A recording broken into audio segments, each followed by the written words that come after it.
कि आप क्या समझाना चाहते हो।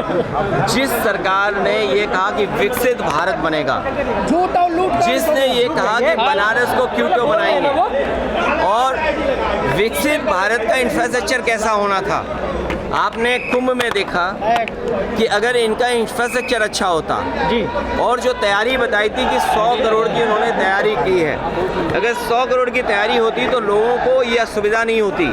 लोगों की जान गई है, लोग बड़े पैमाने पर परेशान हुए हैं। जाम में न केवल श्रद्धालु लोग और जो लोग आए थे दर्शन के लिए वो परेशान हुए, बल्कि आम जनता भी परेशान हुई है। लोगों की जान गई है। जो सरकार लगातार दावा कर रही है वो अभी तक ये नहीं बता पा रही कि जान कितनों की गई है।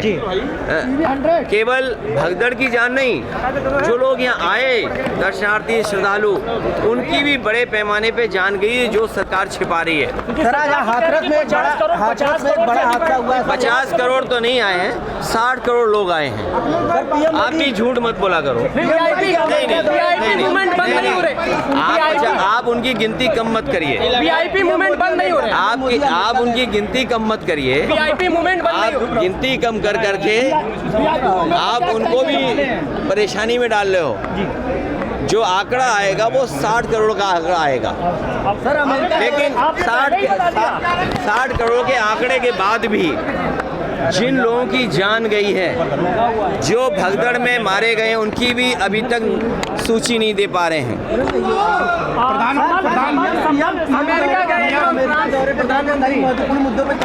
ये तो अच्छी बात है, अमेरिका जाना चाहिए और अमेरिका जाना चाहिए। अमेरिका से व्यापार ऐसा लाएं जिससे हमारे लोगों की खुशहाली हो। हम अपना बाज़ार अमेरिका को न दे दें। व्यापार आए लेकिन हम अपना बाज़ार अमेरिका को न दे दें। और मैंने तो लोकसभा में भी कहा था कि पिछली बार प्रधानमंत्री जी हीरा लेके गए थे, इस बार कम से कम सोने की चेन ले जाते और भारत मजबूत हो। हम आप सब चाहते हैं हिंदुस्तान ताकतवर हो।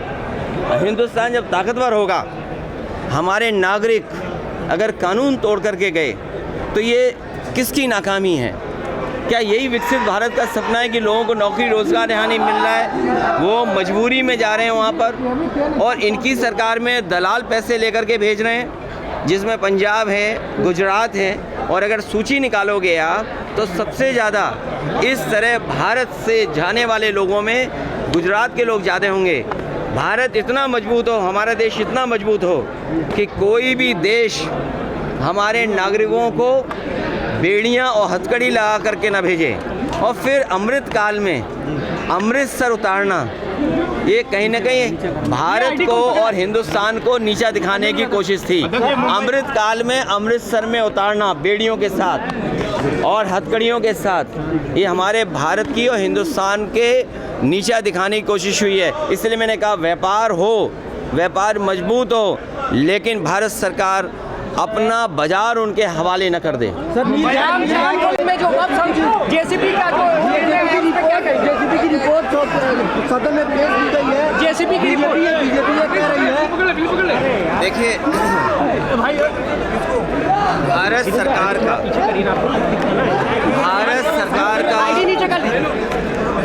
अब तक का सबसे बड़ा बजट पेश हुआ है।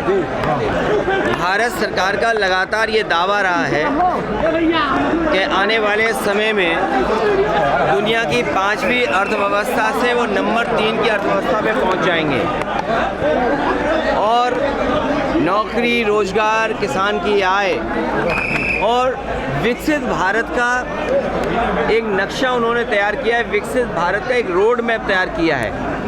लेकिन बजट आने के बाद जो मायूसी छाई, जो आंकड़े सामने नज़र आए कि न इससे विकसित भारत बनने जा रहा है, न इससे कोई अर्थव्यवस्था जिस रफ्तार से बढ़ाना चाहते थे बढ़ने जा रही है, न किसान की आय दोगुनी हुई, नौकरी के नाम पर भी रोजगार नौकरी नहीं दे पा रही सरकार।